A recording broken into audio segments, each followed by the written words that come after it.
고맙습니다. KBS 아침 라이브 생방송에서 그렇게 해서 너무 감사하더라고요. 저를 지켜주신 아버지 하나님께 감사드리고 새해 벽두부터 미래 세대를 키우시는 여러분들 앞에 세워주신 주님께 감사하며 그랬을 때 하나님한테 의견이 이만큼 있었어요. 이유는 뭐냐면 한국 사람들은 하나님 뭐가 그렇게 이쁩니까? 뭐가 이렇게 이뻐서 북한 사람들은 배고파서 굶어 죽는데 한국 사람들은 마른 밥을 버리냐? 썩은 밥도 우리는 없어서 북한에서 씻어서 먹는데 없어서 그런데 썩은 밥을 버리면서도 사람들이 죽어가잖아요. 40분에 한 번씩 자살한답니다. 한 명씩. 그래서 제가요 이 좋은 대한민국이 사실 제 눈에는 천국이고요. 진짜 번쩍번쩍 24시간 전기 안 가는 것만 해도 이건 천국입니다. 여러분 이거는 우리 대한민국에 태어난 사람들은 잘 모르는데요. 이건 기적이라고 표현합니다. 북한에 있을 때는 1년에 닷새 비가 왔습니다.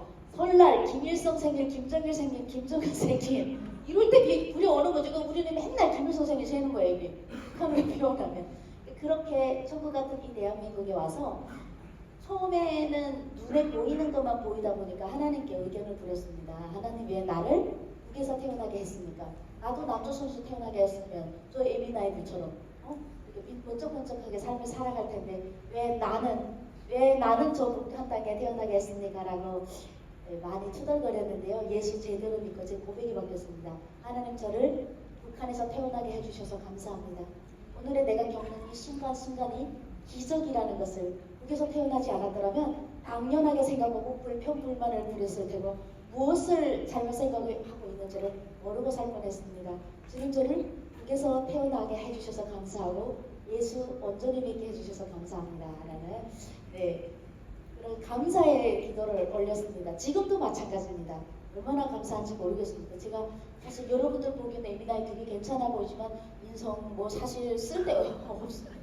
성격 별로 좋지 않아요. 그런데 하도 예수님의 능력이 저 안에 있어서 예수님이 저를 의롭다고 괜찮다고 다 있었다고 하셨기 때문에 그래서 예수님의 능력과 힘으로 오늘 이 자리에 서 있고요. 정말 부족하기 짝이 없습니다. 이런 에미나이를 감히 이렇게 미래 세대를 위해서 사명을 다하시는 선생님들 앞에 세워주신 것도 다 하나님의 은혜 모든 게 감사하고요. 감옥 생활 5년을 허락하신 거에 감사, 탈북 세공하면서 인신매매 판례가게 하신 것도 감사. 무슨 모르는 거 아니야? 인신매매 가는데 감사하다고? 네, 여러분 장기매매로 팔려가서 죽은 자들이 더 많습니다. 그래서 얼마나 행운한지 모르겠습니다. 제가 인신매매로 팔려가서 장기매매로 죽어가는 인간도 있다는 걸 알게 된 것도 행운아. 좋은 사람들을 하나님께서 이제 말씀하신 것처럼 예수께서 말씀하네 하나님께서 이제 이스라엘이 주님 외에 그 어떤 우상을 섬길 때 그 안에 있는 사람들은 다 죽고 나온 사람들은 방방으로 다 흩어낼 거고 그 속에서 또 고르신다고 하셨어요. 근데 제가 이제 그 말씀을 들으시면 보면서 제가 출애굽기에 당첨되게 해주셔서 감사합니다. 내 세대가 너무 감사해요. 저는 탈북한 게 아니라 출애굽했다 이렇게 표현을 합니다. 그래서 출애굽을 제가 하다 보니까 말씀이 믿어지지 않는 게 이상합니다. 내가 직접 여러분 제가 홍해 기적을 봤다면 믿겠습니까? 혹시 딱 그건 아니라도 그 기적을 봤습니다. 그 이야기를 오늘 주님께서 그 기적을 왜 그 시기에 보내주셨는지 이런 간증을 좀 할까 합니다. 제가 탈북을 3번 원래 탈북을 하려면 동기라는 게 있어야 되는데 사실 한국을 너무 좋아했습니다. 제가 원래부터 나빠하진 않았죠. 아기 때는 불쌍해서 국유력에 여겼던 세상에서 가장 슬픈 단어는 남조선이었어요. 그러다가 그거는 제 다시 아닙니다. 긴 부자들이 가스라이팅 시켜서 그렇게 됐습니다. 여러분 인생은 뭔지 압니까? 전문용어로 가스라이팅이라고 합니다. 전문용어로 인생은 교육과 연결이 되어 있습니다. 그래서 제가 아이 때 그렇게 배웠던 그 남조선은 결정적으로 이제 뭘 보고 봤냐면요. 가스라이팅을 보조로 배우다가 영상으로 한국을 처음 본 겁니다. 대한민국의 천국의 계단이라는 드라마 처음 보게 됐고 여러분 천국의 계단 혹시 보셨나요? 네, 사랑은? 이거 못하면 북한에서 깜짝이에요. 그래도 역시 교사들이라 문화원식 수준이 대단히 높네요. 다른 데 가면 잘 몰라요. 사랑을 하면 가만히 있어요. 충분했습니다. 사랑은 돌아오는 거야. 성경적이죠? 그걸 제일 처음으로 봤습니다. 아닙니까? 사랑은 돌아오는 거야. 예, 그래서 제가 한국에서 만들어진 드라마를 처음 볼 때 제 마음과 심정이 어땠냐면요.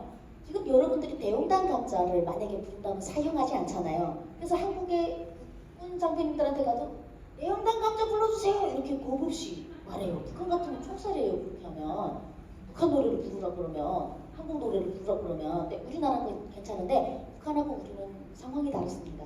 한국 드라마를 보면 사형을 하거든요. 근데 사형을 하면 어떻게 해야 돼요? 안 봐야 되는데 거룩한 중이병이라는 게 북한도 있는 것 같습니다. 제가 그 중이병 때 내 눈으로 보고 싶어가지고 천국의 계단을 아버님이 가져오셔서 저는 나름 단식 투쟁을 해서 얻어온 건데 그 드라마 안에 헐벗고 굶주린 그 남녀평포가 그렇게 세련된 오빠야들인지 처음 봤어요. 태어나서 남자가 샤워하는 걸 처음 봤습니다. 영상으로 그런 걸 담는지 몰랐습니다. 남자가 샤워를 하고 깜짝 놀라서 어머 이게 뭐야 이렇게 하면서 서서 하더라고요. 서서 샤워를 서서 못해요. 이렇게 머리를 이렇게 그러니까 내가 가스라이팅 당한 거는 그 비린내 나는 비누 있습니다. 예, 그런 비린내 나는 시커먼 그 빨래 비누를 머리에다 잘 씻지 않으면 이게 똑똑 붙어 나는 거 하고 나면 이제 전머리 비린내 나는 그런 비누가 그래도 거품이 잘 져서 머리 감는 게 그건데 이 오빠야들은 하얀 거품이 위에서 뚝뚝 떨어지는 거. 그리고 배기는 이제 왕자라고 이렇게 빨래판 같이 몸이 엄청 상해 무서워요. 몸들이 다 오빠야들이. 진짜 전쟁 가면 북한 죽겠더라고요. 그런 오빠야들이 얼굴은 과학적으로다가 이렇게 생겼어요. 잘생겼다는 걸 넘어섰어요. 저는 제가 맨날 TV를 틀면 보이는 게 김일성, 김정일 이렇게 보다가 갑자기 뱃속 들어간 오빠야들을 처음 본 거예요. 양복 핏은 남조선이 최고구나. 남자는 남조선 오빠. 이렇게 하고 몸은 엄청나게 성나 있는데 이 마른 입에다 꿀을 아주 물었어요. 선생님, 세종대왕님께서 만드신 한글로 어떻게 그런 단어를 씁니까? 나도 분명 5,000년의 역사를 우리 북한에서는 모두 다 김장 전투예요. 혹시 이게 북한에서 오신 선생님은 없습니까? 좀 공감하셔야 되는데 이거 우리는 다 전투예요. 학습도 전투예요, 여러분. 전투적으로 아이들 가르쳐야 북한 가서 이제 사용합니다. 모든 걸 전투를 하는데 남조선 오빠는 전투를 안 해요. 주로 사랑으로다가 조시더라고요. 이 안에 놓있다. 이 안에 놓있대요. 이 안에 어머 끔찍해. 아니 제가 너무 놀랐어요. 아니 그 오빠가 나한테 한 소리도 아닌데 온몸 이 안에 놓있다. 그 얼굴. 예, 그리고 오늘부터 1일. 그 소지섭 얼굴로 하는 거 멋이죠? 북한 오빠애들이 그렇게 하면 안 멋있는데 북한 오빠들이 그걸 다 따라해갖고 오늘부터 1일 하자고 막 그래요. 그래서 제가 그 드라마를 보면서 저희 아버지도 북한 남자지만 절대로 북한 오빠랑은 결혼하면 안 되겠다. 왜냐면 남조선 오빠들은 다 재벌 선수잖아요. 드라마에서 나오는 거는. 내가 굳이 굳이 노동자도 아니고 노예하고 결혼하겠습니까? 노예들이거든요. 북한은. 한 달 동안 일을 했는데 교사 월급이 1,500원이에요. 한국 돈으로 200원도 안 됩니다. 우리 공원 비닐봉지도 안 나와요. 매점에 가서 사는 봉지값도 안 나와요. 노예도 밥 새끼는 맥인데 밥 새끼도 안 주는 그런 노예랑 결혼하고 싶지 않고 한국 오빠애들이 어디 갈 때는 다 전세 내더라고. 드라마에서 보니까 천국의 계단에서도요 유희석을 다 전세 내갖고 막 그렇게 해요. 여기다가 막 심연춘 오라버니 코가 백두산보다 더 높아요.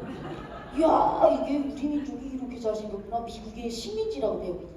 그래서 미국의 식민지 되다 보니까 저기 아버지가 미국 놈인가 보다. 그런데 한국 와서 지금 저하고 엄청 절친해요. 심연춘 오라버니가. 근데 아버지가 토종 한국인이라고 그러시더라고요.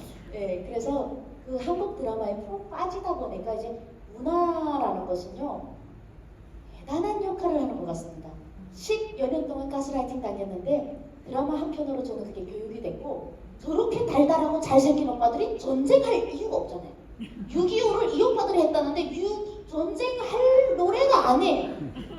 북한은 TV를 탁 들면 제일 처음에 OST가 나오는 게 건져요 가려면 가라 우리 이런 게 나오거든요. 시커먼 데서. 근데 한국 오빠들은 어떻게 불러요? 하고 싶다 이렇게. 그래서 제가 이걸 딱 보면서 전쟁이랑 안 어울리잖아요. 이 오빠들이 오픈카 타고 다니는데 전쟁 왜 하겠습니까? 북한이 뭐 날겠다고 북한을. 그래서 북한에서 말하는 6.25 전쟁을 미치 교육이 된 거예요. 누구도 뭐라고 말 안 했는데 저 오빠들은 절대 했을 리 없다. 이런 걸 보고 미친 펜싱, 덕질이라고 하더라고요. 한국에서 전문 용어로 우리 딸이 엄마 보고는 덕질이야 그러더라고요. 그래서 덕질을 어떻게 하냐면요. 그래서 덕질은 너 엄마 앞에서 덕질하지 마. 나는 목숨 걸고 한 사람이야. 나는 목숨을 이거 보다가 들키면 죽는데도 나는 봤어. 너 할 수 있어? 그건 좀 어려울 것 같다. 엄마의 혁명적인 덕질로 인해서 네가 이 세상에 태어난 거다. 하려면 뭐든 혁명적으로 해라. 그렇게 해서 저는 한국을 알게 됐고 한국을 싫어하게 되는데요. 하나는 사실 북한 사람들 중에는요.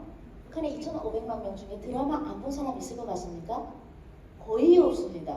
이런 말이 있습니다. 한 번도 못 본 자는 있어도 한 번만 보는 자는 없다. 마약보다 드라마. 마약 중독되는 것보다 더 어려운 것이 드라마입니다. 오죽하면 작년 재작년에 16살짜리 아이들을 공개 처형했을까요? 이 너무 말이 아니죠. 그러니까 모든 사람들이 다 봤다는 겁니다. 드라마를. 근데 그 드라마를 본 사람이 다 봤으면 다 저처럼 탈북해야죠. 제가 하나님께 감사하다고 계속 고백하는 이유는 그 많은 사람이 드라마를 봤는데 그 많은 사람들이 누가 현빈처럼 생겼는데 재벌 3세 싫어할 예민아이가 어디 있었겠습니까? 다 같이 저런 오빠랑 결혼했으면 사실 두만강 넘을 때 권상우 오빠랑 결혼하는 줄 알고 넘은 예민아이들이 반 이상이에요. 근데 그 800명 중에 한 명이 선택을 받았습니다. 그래서 한국에 34,000명이 현재 와 있는데 그 34,000명 중에 또 예수 믿는 자들이 몇이나 될까요? 믿는 척 제가 5년 했고 지금 11년 차인데 5년 동안 믿는 척 했고 5년 이후에 제가 믿게 되는데 이것도 역시 축복이고 감사죠. 주님 보호 안에서 하나님 안으로 다시 들어오게 된 케이스인데요. 그 많은 사람들 중에 하나님이 저를 선택하신 거에 감사한 거죠. 제가 그래서 왜 선택을 했다 그러냐면요. 탈북해야지 마음먹어서 되는 건 아니에요. 앞에 브로커가 있어야 되고요. 북한의 국경을 넘어야 되고 중국 국경 경비대를 넘어야 되고 그리고 또 그 국경을 넘어서서 시 안으로 들어가야 되고 또 판매가 돼서 인신매매가 되면 내가 인신매매로 팔려가는 지역까지 중국 여러분 한국 같지 않아요? 큽니다. 그 큰 곳에 가는 데까지 수많은 사람들이 제 앞에 서야 되고 특히 한국까지 오려면 중국, 베트남, 라오스, 태국을 거쳐서 가야 되기 때문에 아무나 생각한다고 프랑스 가야지. 한국은 어떻게 하면 돼요? 돈만 벌면 되잖아요. 예산 잡아갖고 내가 돈만 열심히 벌면 갈 수 있는데 북한은 그게 아닌 거죠. 제가 하나님의 은혜로 첫 탈북을 성사하게 되고요. 2006년에 첫 탈북 교사 생활 3개월 딱 하고 갔었습니다. 할 이유가 없잖아요.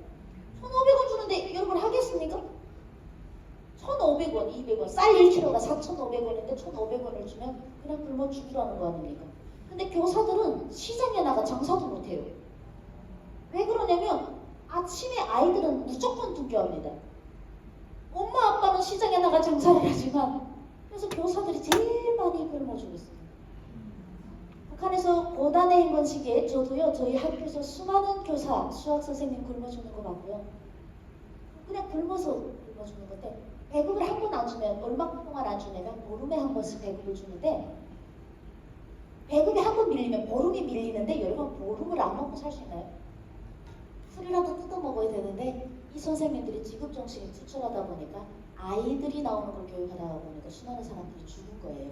근데 저는 원래 교사가 꿈도 아니었습니다. 내가 왜 거지같이 교사가 되냐 이렇게 아버지에게 반박했습니다. 사범대를 가라고 할 때 아버지 내가 왜 거지같이 왜 밥도 없는 그 선생님 배고파갖고 매일매일 아이들이 선생님 도시락을 돌려가며 싸워야 선생님을 먹여 살려서 수업을 하루에 한 끼라도 먹여야 그 선생님 살 수 있는 계기 그 권한의 행동 때 제가 학교를 다녔던 거죠.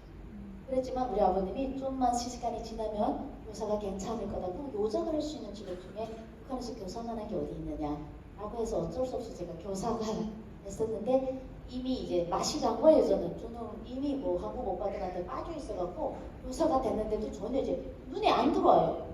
헐벗고 굶주린 남명동포들을 애들에게 가르칠 수 있나요? 제가 눈통이 터지는데 그거 말할 때마다 하나도 여자들은 헐벗게 되더라고요. 처음 봤어요. 배꼽 나오는 모습. 그런 그 여자들을 헐벗게 해서 근데 그게 없어서 헐벗은 게 아니라 패션이라고 하더라고요. 찢어진 청바지 그게 없는 게 아니라더라고요. 나중에 보니까 이 찢어진 청바지는 겁나 비싼 거였다. 그걸 알고 있어요. 그렇게 해서 그 시간에 두만강을 넘었지만 생각처럼 저는 그래서 약간 잘못 교육이 된 거죠. 누구도 얘기해주지 않고 드라마로 내가 생각하고 싶은 만큼의 생각을 하고 두만강을 넘었기 때문에 넘으면 그냥 천국인 줄 알았는데 넘으니까 인신매매가 기다렸고 인신매매에 대해 사실 태어나서 23살에 갑자기 인신매매 같이 큰 일을 겪으신 분 손 들어보세요. 아 제가 좀 더 센 게 있어서 그래요 뒤에. 좀 그때 사실 죽으려고 했었습니다. 살기 어려워서. 그랬는데 하나님께서 보여주신 이유가 있습니다. 그땐 몰랐습니다. 왜 나한테만 인생이 이렇게 재수가 없을까? 중국에는요 차일리 문화라고 아십니까? 아주 악습 문화인데요. 신랑이 신부를 데려올 때 무조건 지참금을 준비를 하게 되는데 어느 정도로 준비해야 되냐면 중국인의 한 달 월급이 그때 당시 800원일 때, 800위안일 때 여자에게 지불하는 금액이 10만 위안이 집 한 채보다 더 비싼 값을 여자에게 지불을 해요. 여자가 시집을. 그래서 지금도 그런 문화 아마 유튜브 같은데 요즘 좀 틱톡 이런 데 나오던데 여자가 결혼식 당일날에 30만 위안 더 내놔 이래서 남자가 무릎 꿇고 하다가 확 나가버리는 그런 영상 실제 중국에서 있는 이게 악습 문화 세계적으로 중국밖에 없습니다. 그러니까 중국은 돈 없는 남자는 절대 결혼할 수가 없습니다. 그러니까 장가먹고 불쌍한 돈 없는 남자에게 북한 여성들이 중국 돈 2만 위안 한국 돈으로 400만 원에 저는 팔려갔습니다. 일명 인신매매를 저는 샀다고 하지만 중국 사람들은 자기들이 인신매매를 샀다고 생각하지 않습니다. 그게 원래 신부 데려올 때 주는 문화고 돈이 없어서 북한 여자를 데려온 거예요. 여자도 불쌍하고 남자도 불쌍합니다. 돈 없는 시골 총각과 배고파서 탈북한 북한 여성이 만나는 거. 참 너무나도 안타깝게 그렇게 만나서 잘 살면 좋겠는데 만나서 북한 여성들은 그때 상황을 지금 한국에 있는 상황이 아니라 그때 당시 상황으로 보면 북한 남자에게 결혼하기보다는 중국의 시골 남자에게 결혼하는 게 나아요. 왜냐하면 거기서는 돈이라도 좀 벌어서 가족에게 용돈을 보냅니다. 우리가 베트남에서 여자들을 데려오면 대부분 베트남 쪽 이제 부인을 맞으신 분들이 한 달에 30만 원인지 50만 원인지 드린대요. 가족이 가난하게 사니까. 그래서 여자가 자기 스스로 돈을 벌어서 자기 집에 보내더라고요. 그걸 딱 보면서 아, 딱 북한이구나 싶었습니다. 저희 다 그렇게 살았습니다. 얼마나 할 데가 없었으면 중국에 붙어서 그것도 장가먹과 시골 사람에게 붙어서 하루 종일 여성들이 엄마에게 돈을 벌겠다고 다리 팅팅 보면서 북한 여성들이 모내기를 해가지고 자기가 사랑하는 남자인지 아닌지는 중요하지 않았습니다. 그렇게 생존이 중요한 시기에 하나님께서는 그 간격을 보게 했었고 저는 사실 죽으려고 했는데 재수 없는 게 아니고 제가 행운아라는 걸 알게 됐습니다. 이유는 독신 여성을 만나게 됐습니다. 중국에서. 그것도 역시 하나님의 은혜입니다. 우리가 하나님이 왜 우리에게 돈을 주셨을까요? 눈으로 보고도 잘 못 믿지 않습니까 우리가?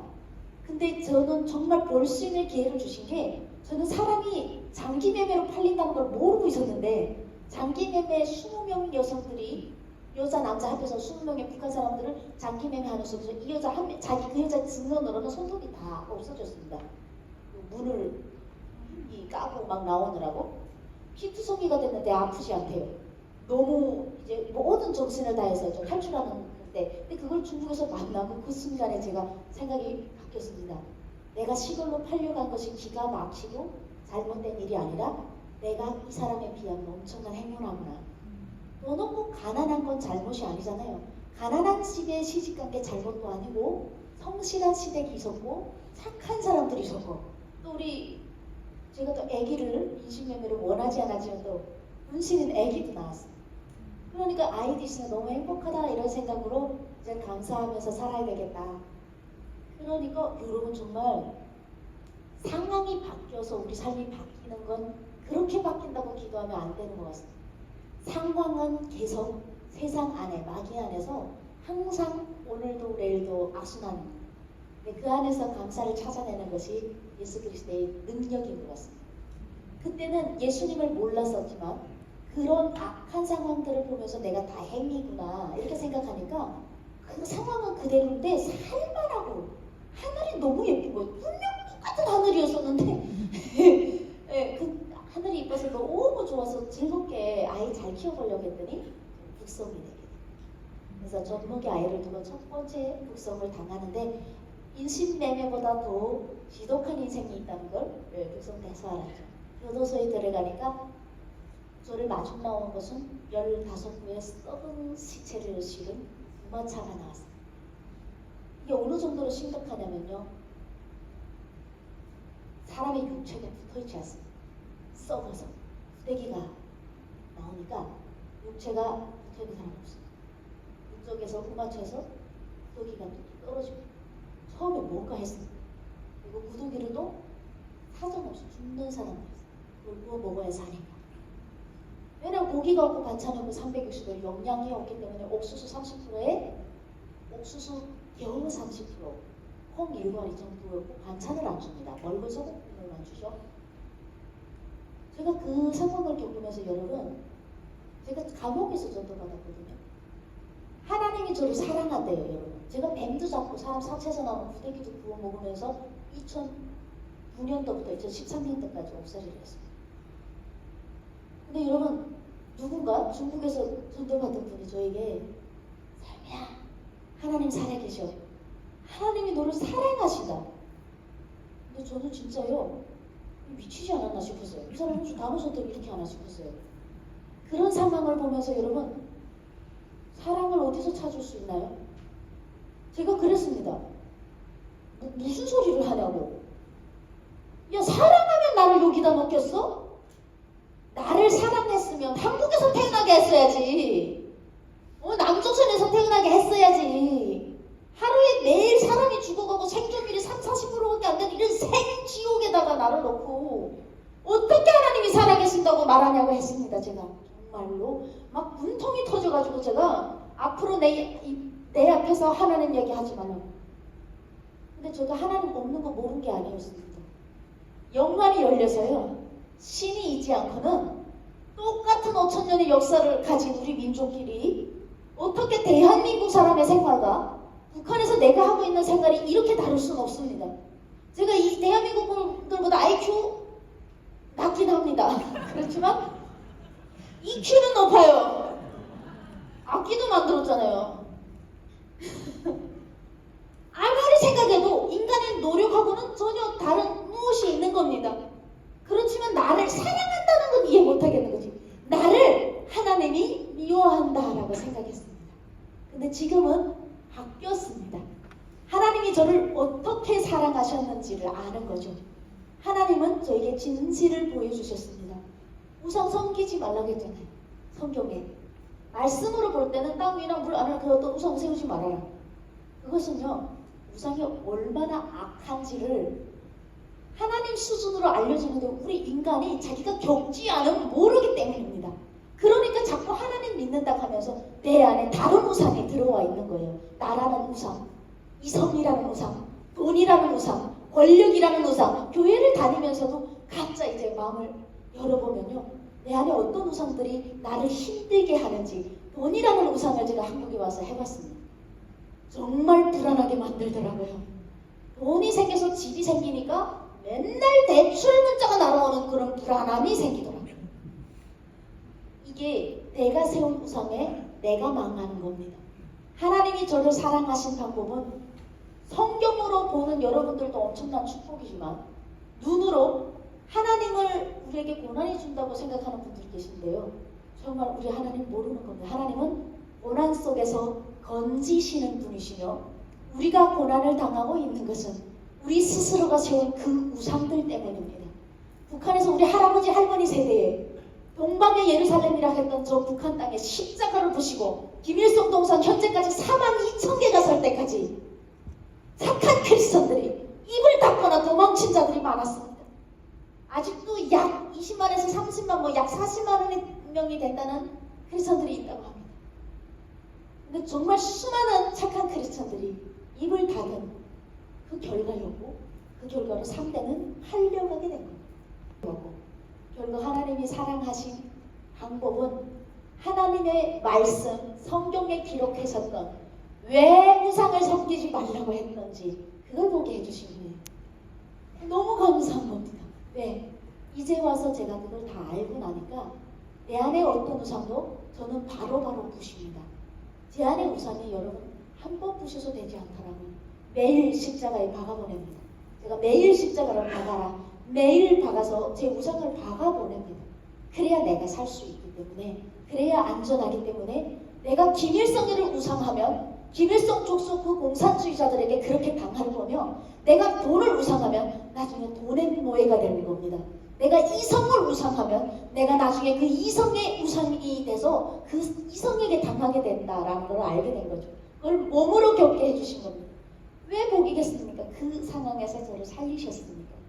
그래서 그걸 보고 하나님 안 믿기로 하여튼 나를 싫어하는 하나님인 줄 알고 받아들이지 않았는데, 농부이신 하나님께서는 그 전도하신 그분 이후에 하나님이 일을 하셨는데, 두 번째 탈북하는데 두 번째 바로 잡히는 은혜를 주셨습니다.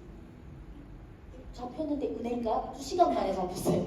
중국 넘어와서 애가 젖먹이를 놓고 갔는데 5살이 된 거예요. 그래서 오래 생활하고 나오니까 애가 중국어로 엄마 니 서머스 플레이 너 언제 오냐 이렇게 물어봐서, 아 내가 지금 몇 시 도착이에요? 이렇게 택시기사에게 물었어요. 몇 시 도착이에요? 하니까 이분이 몇 시 도착이라서 탁 말을 하려는 순간 경찰이 차를 막아요. 20명의 경찰이 딱 잡더라고요. 순간 순간 영안이 열렸습니다.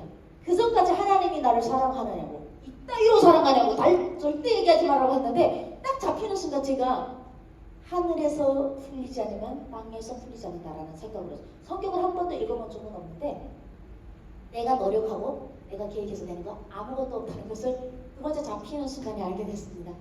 혹시 내가 보지 못한 곳에, 내가 볼 수 없는 그곳에 진리가 있지 않을까? 그 사람이 전도하다가 걸리면 죽어야 되는 상황에서 나를 전도하신 분이 계신데, 그 사람이 목숨 걸고 전도했으면 이건 이유가 있을 거다. 그래서 제가 처음으로 중국 변방돼서 하나님께 첫 기도를 올렸습니다. 어떻게 하는지 모르고 그냥 무작정 기도했습니다. 하나님! 하고 불러봤습니다. 기도하라니까 응답이 온대요. 그러면 내가 말을 해야 응답이 어디 가니까. 근데 저는 하나님 이렇게 부르면 무슨 믿는 자들은 오냐 이런 약간 중저음에 이런 게 들리는 줄 알았어요. 근데 하나도 안 들려. 이거 들리지도 않고 보이지도 않고 만져지도 않고 이걸 어떻게 믿지?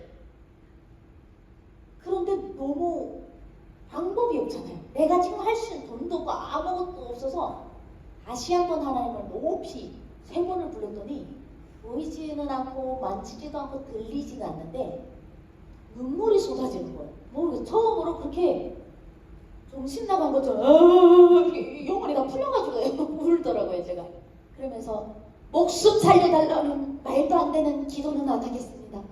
인신매매로 팔려가서 나온 불쌍한 내 아이 한 번만 보고 죽게 해주세요. 그 아이에게 뭐 아이네 한 번만 전해주고 죽게 해주세요 라는 기도를 했습니다. 하나님의 기도 응답으로 저는 10년 감옥 가야 되는데, 그때가 2013년인데 2014년에 한국에 도착합니다. 사람을 통해서 네 알겠습니다. 3시까지 맞춰주세요. 네. 호주교로 경보 들어줬습니다. 네, 그렇게 해서 제가 너무나도 감사하게 주변 사람들을 통해서 탈북을 성공해서 여기까지 오게 되는데요. 한국에 와서 좀 왔던 것 같습니다. 음식물 쓰레기통을 보면서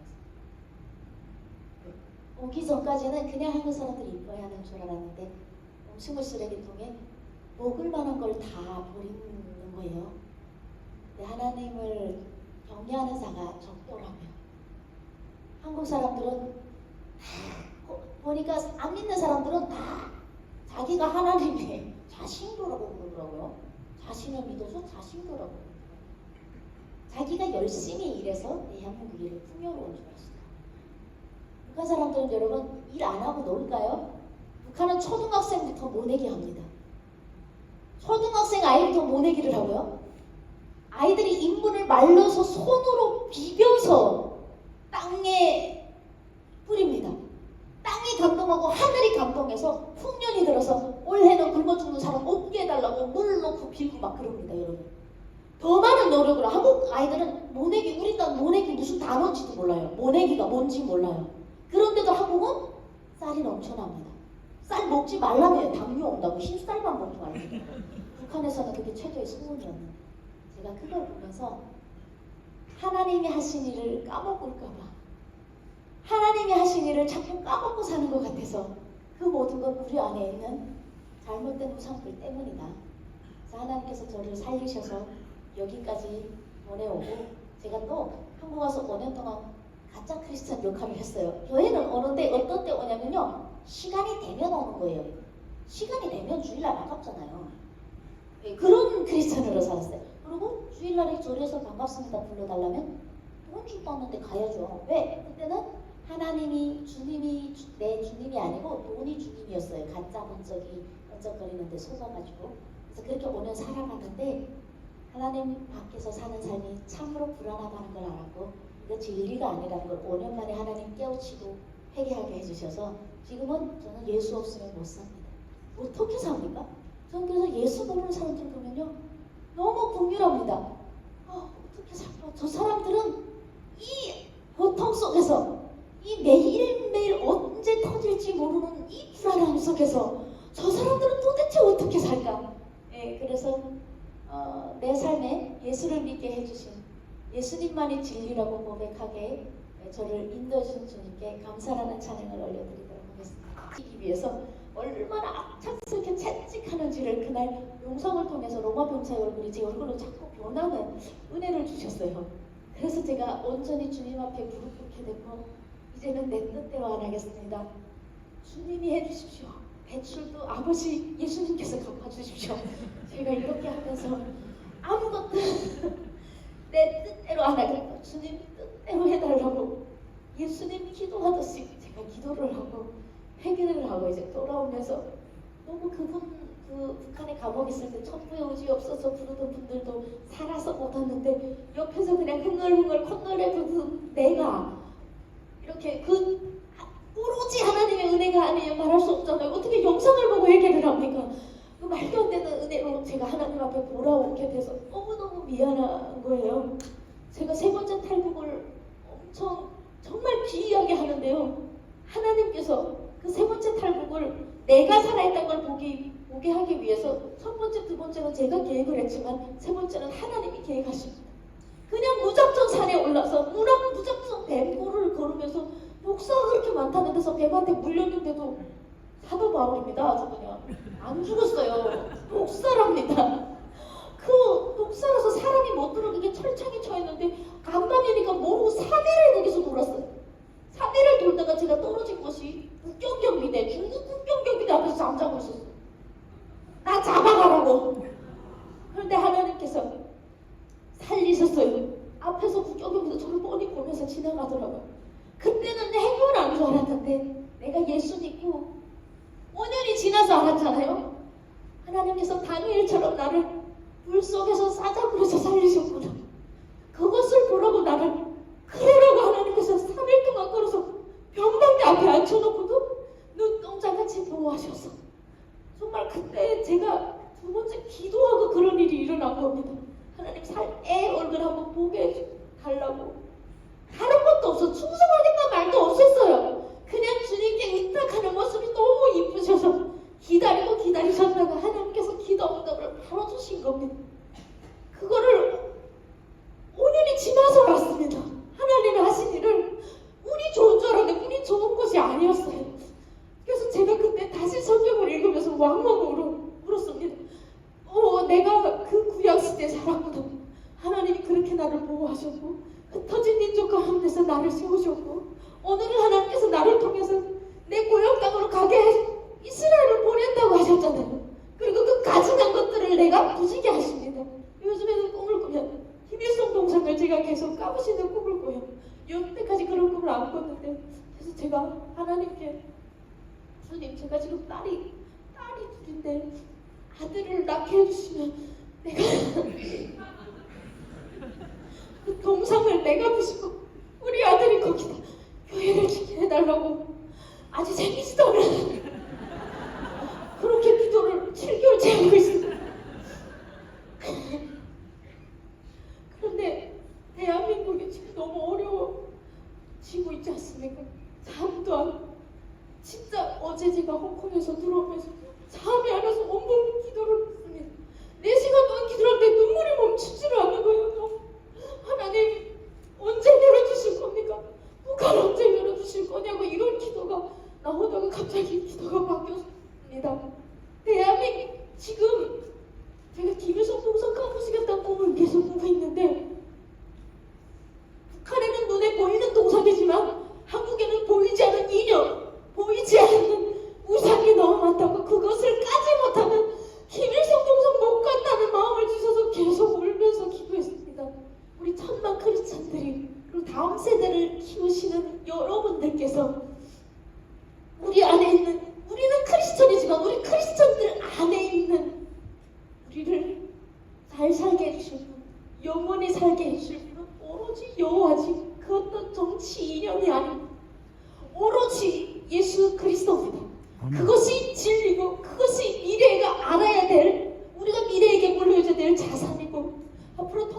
혼자서만 네, 많은 기도를 하고 왔고 또 미래 세대의 교육자분들을 만난다는 생각에 오늘 너무나도 많이 설레고 왔습니다.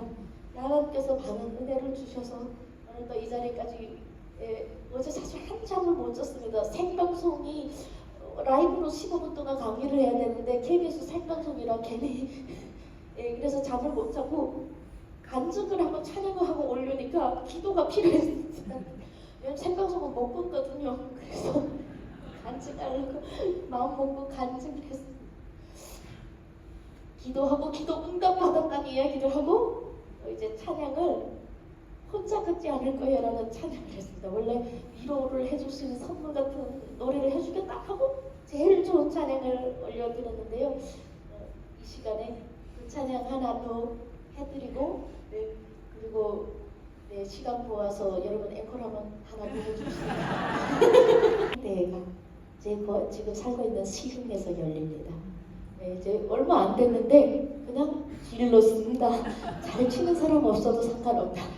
이제 복음된 지 몇 달 안 됐습니다. 나는 씨를 뿌리고 너무 보신 하나님께서 열매를 따시리라 이런 생각을 하면서 가열차게 드렸고요. 여러분들께서 앞으로 이 윤설미라는 에미나이가 주님의 바람대로 하는 이 해세기원 대중화 사역이 잘 돼서 요셉의 창고를 예비하게 기도 부탁드립니다. 평일이 되면 제가 이 요셉의 창고 끌고 가서 교회 1000개, 10,000개 북한에 세워야 됩니다. 그래서 많은 기도 부탁드리면서 제가 마지막으로 하겠습니다. 너무 길죠? 네. 이 준비하시니라는 찬양인데요. 우리 새 세대가 제발 오로지 여러분들께 부탁드립니다. 그 복음, 순수한 복음으로 그 어떤 문화와 그 어떤 정치와도 타협하지 않는 진짜 복음을 받아들일 수 있도록 하는 기도하겠습니다. 여러분 감사드립니다.